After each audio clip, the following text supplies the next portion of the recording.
There is a list of things to like about Tristan Teichmeier. He's a hard worker, extremely coachable, versatile, and athletic. But most of all, he is relentless. Here's more on the rider who loves to rebound. One of the first things you notice about Tristan's game isn't necessarily his ability to put the ball in the hoop. Yeah, I truly love rebounding. I don't know why.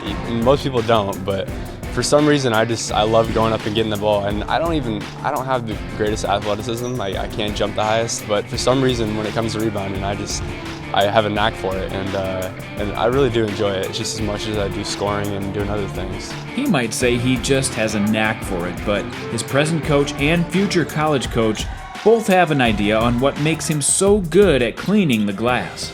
He knows where to be on the boards when a shot goes up, and he gets good position, and he works at it, and he's tenacious at it. Plus, he's a quick jumper. He may not jump as high as the next guy, but he gets off the floor quick, and that helps as well. Probably the one physical thing that allows him, he's quick off the floor. He's always the first guy off the floor, which allows him to be the first off the floor on the second jump too when balls get batted around, and that's probably something that you can't teach, and he's got that. He's one of the best high school rebounders in recent memory, which isn't something you might expect from a player who grew up playing point guard. Tristan played with the ball in his hands as a youth until about 8th grade when he hit a growth spurt. Lately, he's been playing the 5 during his summer AAU ball, and during the high school season, you might see him at the 2 or 3, but most of the time, he plays the 4. That kind of versatility is rare and makes him tough to stop. When I was younger, I was used to being a point guard, having the ball in my hand at all times, and being the one coming off screens and all that stuff. And I kind of transitioned to a bigger guy where I had to work in the post.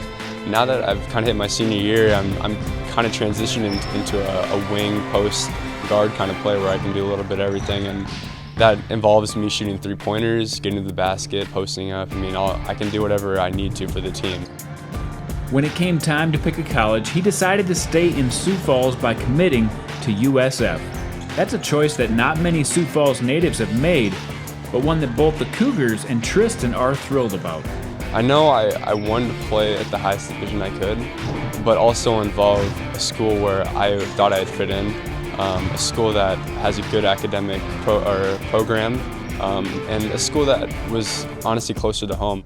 I think academics were big. He's a big-time ACT scorer. If you added mine twice, you might get to what he got. And so I think that all of those things just kind of fell in line, and obviously being able to get a really good player that's right in town was big for us as well. While playing in the NSIC is a big step, it's one that Tristan isn't thinking about much right now. He's focused on keeping his team at Roosevelt moving in the right direction as March approaches. We've been pretty inconsistent throughout the year, to be honest. We're kind of up and down, but when we execute everything and just get everything on the same page as a team, we're a tough team to stop. I know our defense is always on point, and our offense is just the one part where if we can get that down, I know teams are going to be scared to play us. And if we just come together here at the end of February, beginning of March, get into that tournament, I think teams are going to not want to play us, and we can make a run there.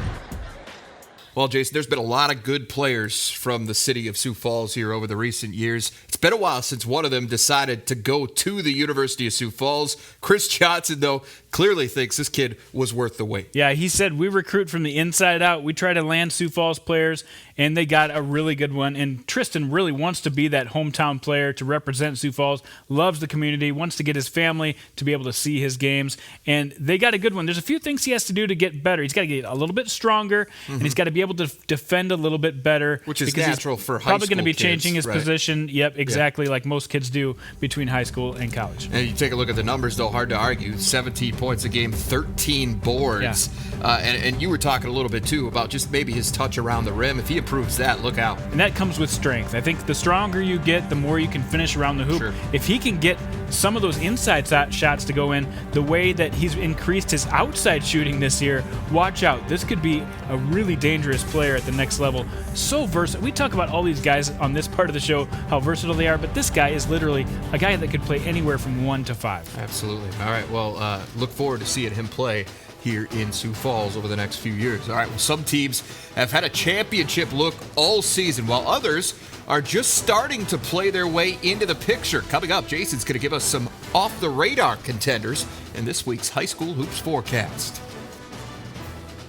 Varsity Sports on Midco Sports Network is presented by Mitchell Technical Institute, Shields, and Farmers Union Insurance Agency.